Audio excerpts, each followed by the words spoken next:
Hey guys, if you're new here then welcome to my channel, Flashback Videos. I really hope you like what I'm going to show you today, and of course, if you're a regular here, then a big thank you for coming back. Today's flashback movie is the epic fantasy adventure from 2012, The Hobbit An Unexpected Journey, in which the wizard Gandalf convinces Bilbo Baggins to accompany 13 dwarves on a quest to reclaim the Lonely Mountain from the dragon Smaug. As usual, if you like what you see, please consider giving it a thumbs up, and if you want to see more, then you could even subscribe to the channel. I mean, it doesn't cost anything, and it really helps me out. Okay, so with all that being said, let's do this. Directed by Peter Jackson, who also wrote the screenplay along with Fran Walsh and Philippa Boyens, the movie was released by New Line Cinema in December 2012, with a running time of closing on 3 hours. An Unexpected Journey was filmed in New Zealand with a budget of around $180 million, but went on to gross well over $1 billion worldwide. Bilbo Baggins lives a simple life with his fellow hobbits in the Shire, until the wizard Gandalf arrives and convinces him to join a group of dwarves on a quest. The journey takes Bilbo on a path through treacherous lands swarming with orcs, goblins and other dangers, not least an encounter with Gollum, and that simple gold ring that is tied to the fate of Middle-earth in ways Bilbo cannot even fathom. Now, I know it's not the same level as Lord of the Rings, but it's still a pretty cool movie. It's a bit slow to tell the story, but other than that, the special effects were great, and it was super entertaining. Having read the book, I think it was an excellent introduction to the Hobbit franchise. The Hobbit hired by the wizard Gandalf, Bilbo Baggins, was played by British actor Martin John Christopher Freeman, who was born in England in 1971. Freeman's breakthrough role was as Tim Canterbury in The Office, which he said cast a very long shadow of him as an actor, and he went on to star in movies such as Ali G in the House and Love Actually. However, this is the role we all know him for, and he continued it for the entire Hobbit movie series. Having previously been in a relationship with actress Amanda Abbington, with whom he has 2 children, Freeman now lives in the Belsize Park area of London. Born in England in 1939, the great Sir Ian Murray McKellen played the Astari wizard Gandalf the Grey, who convinced Bilbo to make the journey.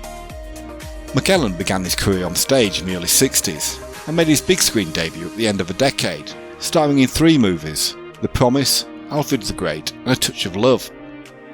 Although this is without doubt his best known role, he's also portrayed the lead role in Richard III, James Whale in Gods and Monsters, and of course Magneto in the X-Men movies. He was in a relationship with history teacher Brian Taylor until 1972. Thorin Oakenshield, who led the company of dwarves to reclaim his birthright as King of the Lonely Mountain, was played by British actor Richard Crispin Armitage, who was born in England in 1971.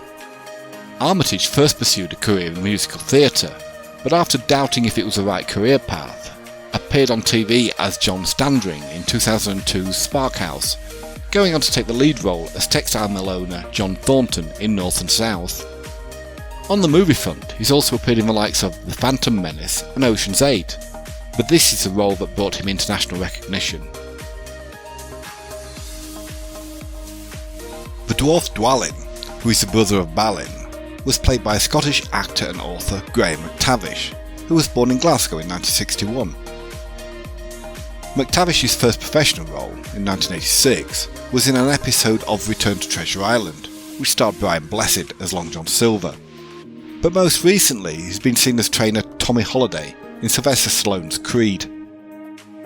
In 2020, McTavish co-wrote the New York Times #1 bestseller Clanlands, Whiskey, Warfare and a Scottish Adventure Like No Other.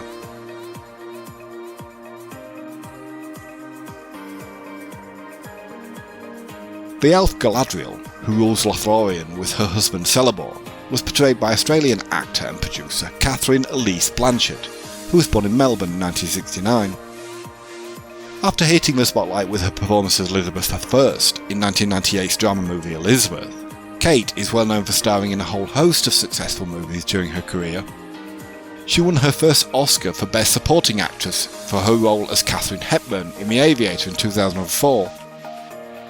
She's been married to playwright and screenwriter Andrew Upton since 1997, after they met in Australia in the mid-90s, and they have 3 sons and a daughter. The head of the Astari Order and its White Council, Saruman, was portrayed by actor and singer Christopher Frank Carandini Lee, who was born in London in 1922. Lee was persuaded to pursue a career in acting by his cousin, the Italian ambassador Niccolo Carandini, in 1946, and he made his debut the following year in the Gothic romance Corridor of Mirrors. During an extremely long career, Lee often portrayed villains and appeared as Count Dracula in 7 Hammer horror movies. Living in London, Lee had been married to Danish painter and former model Birgit Giet Kronke since 1961, but died in 2015 after being admitted to hospital for respiratory problems and heart failure. Actor and producer Elijah Jordan Wood, who was born in Iowa in 1981, played Bilbo's favourite nephew, Frodo Baggins. Wood made his movie debut with a small part in 1989's Back to the Future Part 2, and went on to achieve recognition as a child actor with roles in the likes of Radio Flyer, Forever Young, and The Adventures of Huck Finn.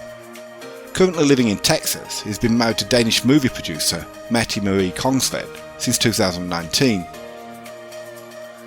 Born in England in 1964, actor, director and producer Andrew Clement Serkis played the part of the wretched hobbit-like creature originally known as Smeagol, or Gollum. After several minor roles, mainly in British movies and on TV, Serkis is another of those actors who has the Hobbit and the Lord of the Rings franchises to thank for his rise to fame. It allowed him to star in the likes of 13 Going on 30, as serial killer Ian Brady in Longford, musician Ian Dury in Sex and Drugs and Rock and Roll, and of course as Supreme Leader Snoke in Star Wars. The Elven Lord of Rivendell, Elrond, who gives shelter to Bilbo's party, was portrayed by English actor Hugo Wallace Weaving, who was born in Nigeria but has pretty much always lived in Australia. Weaving's first TV role came as the English cricket captain Douglas Jardine in Australia's 1984 TV series Bodyline, and he went on to star opposite Nicole Kidman in the 1989 TV miniseries Bangkok Hilton. However, along with this role, he is possibly best known for playing Agent Smith of the Sentient Agent program in the Matrix movies.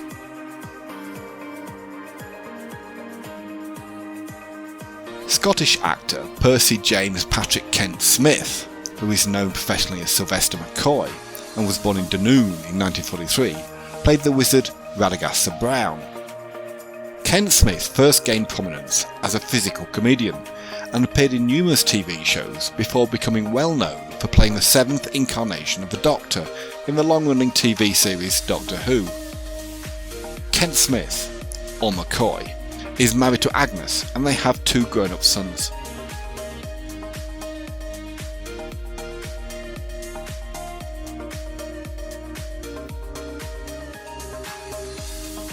Now, as I said at the beginning, thank you so much for taking the time to watch my video. I really hope you enjoyed it and maybe got something out of it, even if you don't decide to watch the movie.